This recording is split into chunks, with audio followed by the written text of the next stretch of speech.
everybody, today's topic is Taylor Swift's new single that she just released and the news that she's going to be releasing her album, her re-recording of her album Fearless, the charting results of the latest single from that album, Taylor's version, and also the fact that Taylor has again been named on top of the Billboard Artist 100, and we're going to talk about that. It's a record setting. Taylor keeps setting records, and we're going to go into detail about that.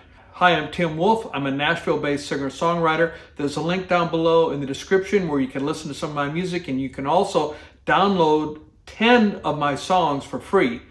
Just look for the link down below. Thank you. And also, please subscribe to my channel if you like this content, and share the video, like the video. It means a lot if you do that. It means a lot. Thank you so much. So anyway, Taylor released the re-recording of her song Love Story. It's the first chance we've had to see what her new recordings are going to look like. I'm sure you know what's been going on. If you're a Taylor fan, I'm sure that you've been following this story. Her first 7 albums were sold by Scott Borchetta to Scooter Braun's company, and it was a big to-do about it, and Taylor felt betrayed.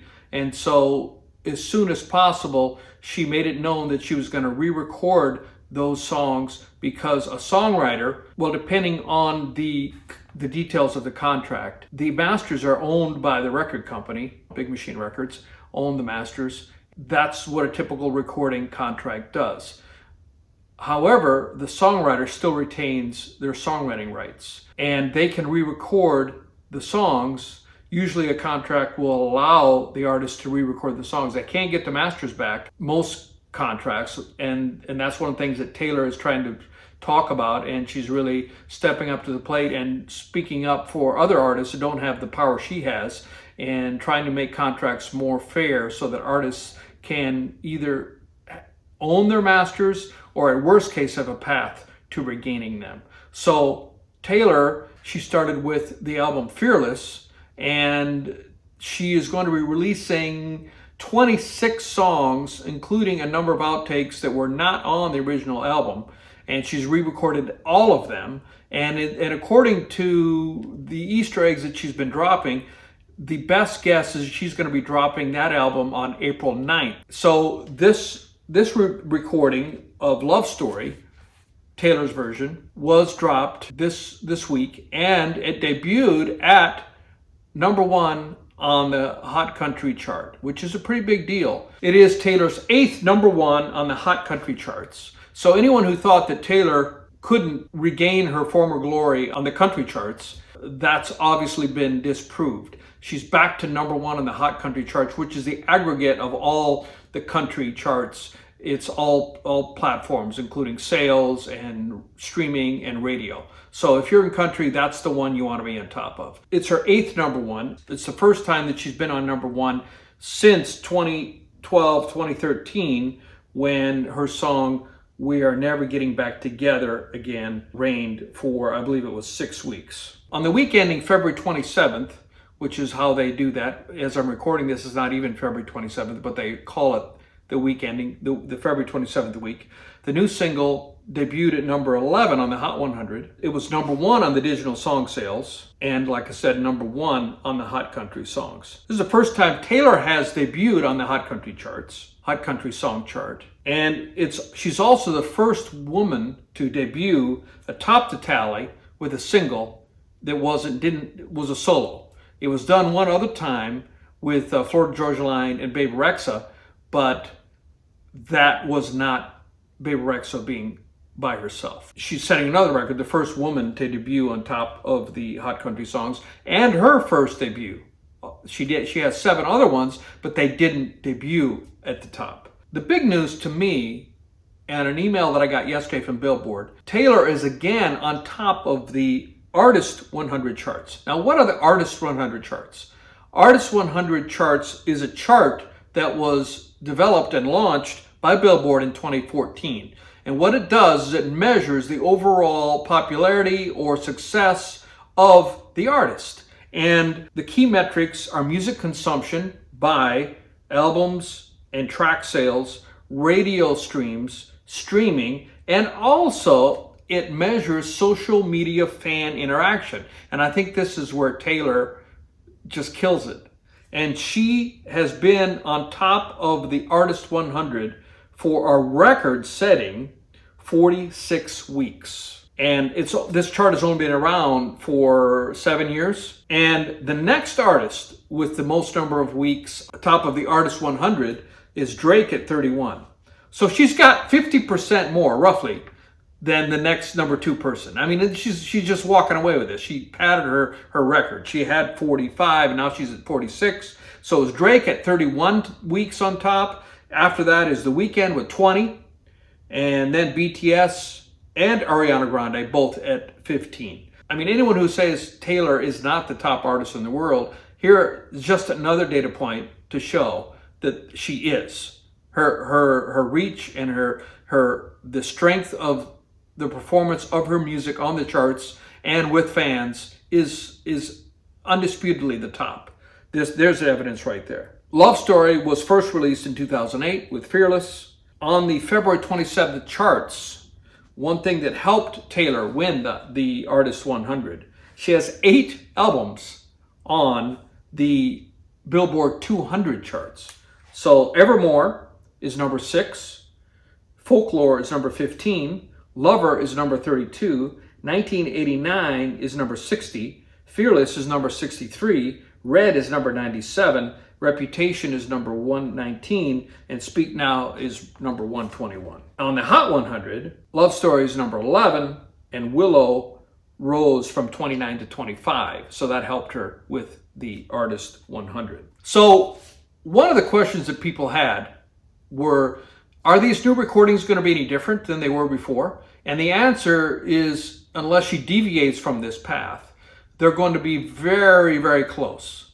So Love Story Revisited, the new one versus the one from 2008, are incredibly close, but there are some subtle differences. And Billboard had 5 questions with their staff and asking questions. And one of the questions they asked from their staff members, if you heard the song in a grocery store when you're shopping, could you tell if it's the 2008 version or the 2021 version? And almost all of them said they'd have 0 chance because it's almost exactly the same. Instruments the same. The subtle differences are the last note, she holds it out longer, or the last note of the song, and the mix is different. Back in 2008, we still had the loudness wars. And everybody seemed to be demanding that make the song louder, make the song louder, make the song louder, to the point where it was so compressed. If you ever put it on your computer in a DAW, it was just a solid block. And now the loudness, people have realized that we went too far. Just like everything is a pendulum, it swings. And now we really don't have the loudness wars. The market or the professionals in the market or the industry, whoever is deciding that, are not pushing for more loudness. So it's mixed somewhat different, but it's really subtle. And it's hard to tell the difference between the two. The instrumentation is note for note, it sounds like. And so it's very well done. And I was wondering how close she was going to be able to get to the original. And the answer is very, very, very close. In fact, improved. So how is Love Story performing versus the 2008 version? Well, both of them were number 1 on the Hot Country charts. And so far, we only have 1 week of it. It's only been out for a week, and it's number 1. And the 2008 version was on top of the Hot Country charts for 2 weeks. The 2 weeks in 2008, November 22nd and November 29th, 2 consecutive weeks.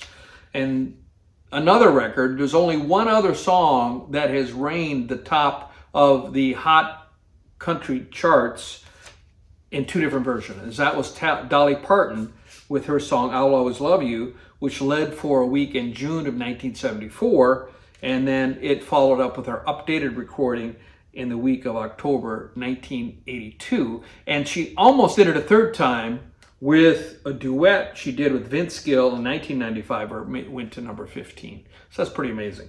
There are a few other songs that came close. Waylon Jennings' Good Hearted Woman hit number 3 in 72, and then he did a duet with Willie Nelson in 76. And Johnny Cash's Folsom Prison Blues reached number 4 in 1956. And then his live version led the Hot Country Songs for 4 weeks in 68. But apparently they didn't have the Hot Country Songs in 56. It was called the Most Played by Jockeys chart. And then Webb Pierce, There Stands the Glass, topped many charts, multiple country charts in 53. And Sam Hunt, to controversy, I saw a lot of people that didn't care for it, sampled the classic in his single Hard to Forget, which reached number 3 on the Hot Country charts last June. It led country airplay. So another record that Taylor has, she's had 15 number ones in the country digital sales. So that's sales, that's not streaming. And that's a record, so she's extended her record. She's the most ever to have in digital song sales, and she's had 15, and all of them have debuted at number 1. So Taylor's fans are all about buying the downloads. And here's an interesting thing. The re-recording is not even being promoted to radio. They're not spending any money on promoting it to radio. And in spite of that, it's number 11 on the Hot 100, which is absolutely amazing to me. It had 1.1 million airplay, but only 9% were in country. The most of them were in adult pop, adult contemporary, and pop airplay. Here's a recap of Taylor's 8 songs that have been number 1s on the Hot Country. We're Never Ever Getting Back Together was number 1 for 10 weeks in 2012, 2013. That was the last one, the number 1 she had before this most recent one. And then also Our Song, 6 weeks in 2007, December 2007. Should Have Said No, 2 weeks in 2008. Love Story for 2 weeks in November 2008, later in 2008. You Belong With Me, 2 weeks in 2009. Sparks Fly was 1 week in 2011. Ours, 1 week in 2012. We're Never Ever Getting Back Together again in October of 2012. And again, Love Story, Taylor's version, 1 so far, February 27, 2021. And adding to her honors, Taylor is the first artist to have led the Hot Country songs in 3 decades, the 2000s, the 2010s, and the 2020s. She just keeps breaking records. She's a juggernaut that cannot be stopped. And Love Story, Taylor's version, is just the 8th single to launch at number 1 on the Hot Country charts since the survey began in 1958. So it's the only song that has started at, only the 8th single that has debuted at number 1. And it's the first, as I said, by women without any accompanying artists. And the other one was Baby Rex and Florida Georgia Line's Meant to Be, which was on the top for 50 weeks in 2017. So it's her 24th Hot Country Top 10 and 3rd since last August. So she's definitely been starting to succeed on the Hot Country. Betty went to number 6 on the Hot Country, and her current radio single, which is being promoted for radio, is Nobody No Prime, featuring Haim, flew in at number 2 in December, but didn't peak. Again, going into Hot 100 and not just country, Taylor has had 129 Hot 100 entry, which is the most for women. So she's, so many measures. She's just killing it, and she's the top.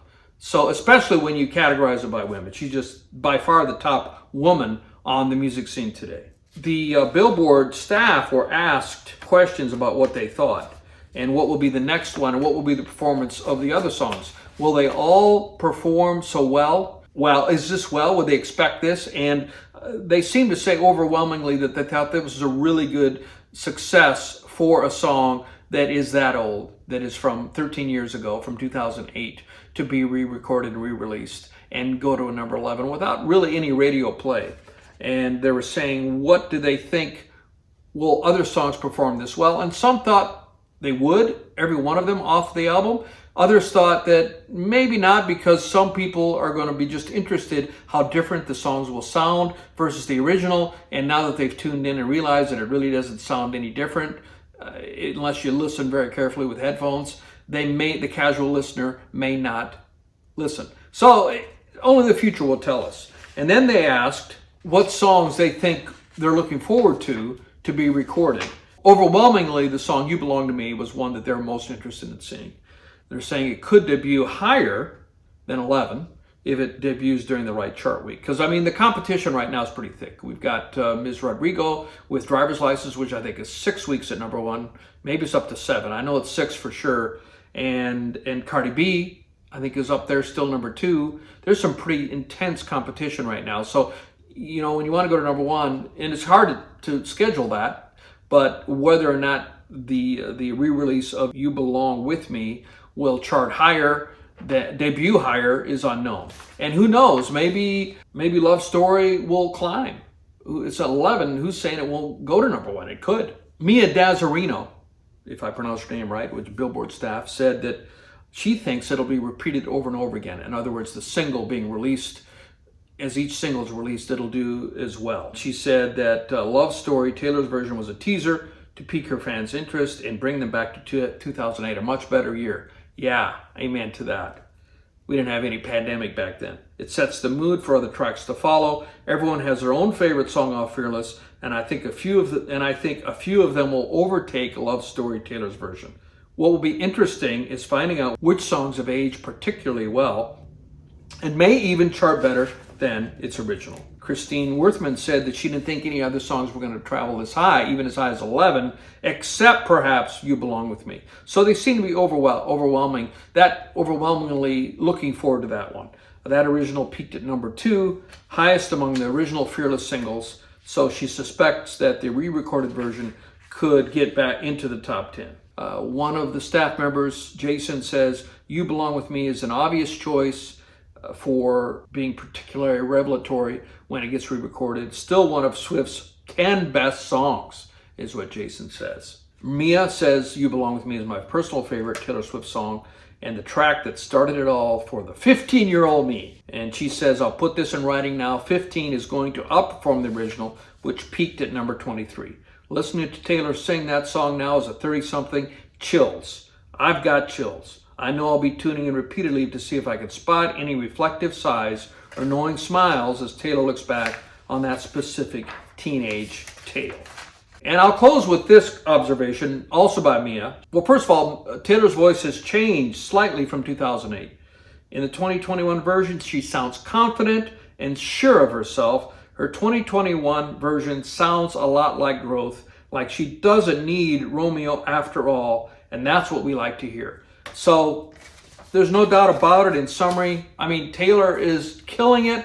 She continues to over-deliver on new material she's releasing, even if it's an album or a song that she's already released and fans are familiar with the music. She's over-delivering by adding 6, I believe it is, secret tracks that are going to be coming on the new album, which according to the Easter egg decipherers, it should be April 9th of this year, so it's coming very quickly. Who knows? She has not announced that. That's just the guessing by the Swifties. And it's just very interesting. It's an exciting time. And she's putting out so much content. 2 albums last year, Evermore and Folklore. And now the re-recording. She's just been very busy and everything at a super high level. Very excited. It's a great time to be alive. I can't wait to hear the more music that's coming. So that's all for now. We'll see you next time. Hey everybody, this is Tim Wolf. Thank you so much for watching my video.